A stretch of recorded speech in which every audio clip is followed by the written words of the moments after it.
I want to show you a pretty exciting tool called Web Codegen Scorer, which can run evaluations on my custom config with showing some logs, and then this is the important part, the model, and then I skip all the other things for now, at least, just to keep it super simple.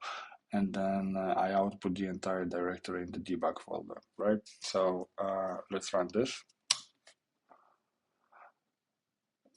This can take quite a lot of time, so I'm gonna speed it up and then go and explain you one by one what has happened. Okay, so we have a review right here. Let's go one by one from the top. All right, so we can see here that environment Angular, well, this is my custom environment that created it. It's Angular 20, which is a greenfield project. It's a fresh, very similar to the one you can find on Web Codegen Scorer. Anyway, then the model I'm using is GPT-5. I run it on Genkit, and I didn't provide an MCP servers. This doesn't matter. The framework is Angular, and then when it started. So the system is designed with a specific loop in mind. It will first build, then it will serve the application, and then it will test it. And then it will score it, given your ratings. This is like super minimal setup, but it's enough to get you some, basic capabilities of the model to be evaluated. So first, in order to, be able to generate code, we need to install dependencies. This is taken from your environment, it's taking the package JSON. Then there comes the system prompt for a specific task, and then what was received, and then it's trying to build the app, and we can see that the initial build has failed.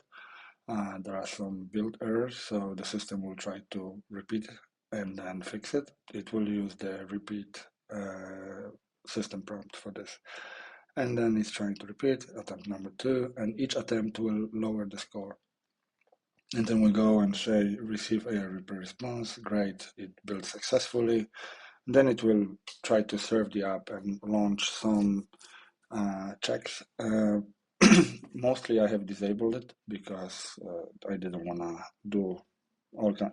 I'm gonna deep dive on it eventually and show you every single option, but for now I wanted to keep it simple.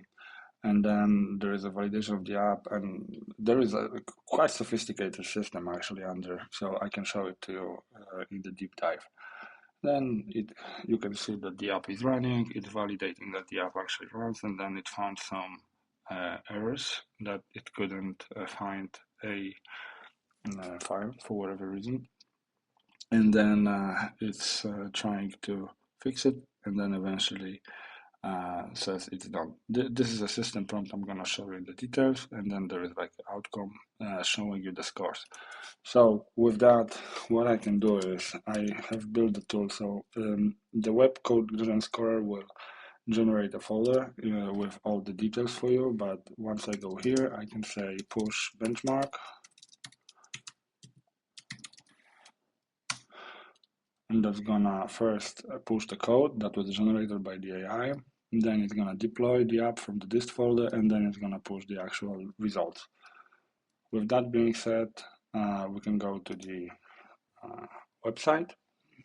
Let me show it to you, which looks like this. So first of all, here I have a bunch of test runs. One was on O4 Mini, one was on GPT. The score is pretty similar because it's a basic setup. And here, let's start with the top part. So we have the task product detail. So we're running the Code Academy. So we will have all bunch of examples and prompts, which are really description of the task that the humans were performing before. And now I want to run this against AI agents. Maybe not agents because it's not agentic system, but I want to run it against AI and see how does it perform. Right now we're talking only about the entry-level tasks, so you can see the task definition is pretty straightforward. There is the products. You have to include that so the LLM can actually see the files, and then we give the acceptance criteria and then some technical requirements for the architecture. But as you see, I don't go very much into detail of how it should be done. The reason for that is because it's not really part of the task definition. It might be part of the coding instructions in the system prompt, and then there is a repair one and editing. This is for multi-turn, doesn't really work because we don't do the multi-turn yet. And then you can have a look at the code, and in the code you can see the nice review because Codegen Scorer works that it creates those categories, and those categories will be in different like pointing system. And then just because the code build didn't work from the first go, it got the penalization, the test passed immediately, and I don't really have any low impact ratings here, but I will develop them and show it to you in more details later.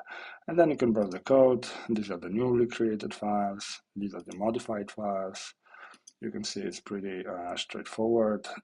Of course, you can make it much better than this with multi-turn, but the idea is, can it actually complete the task with limited prompt? And it turns out that it can. It can also show the product one.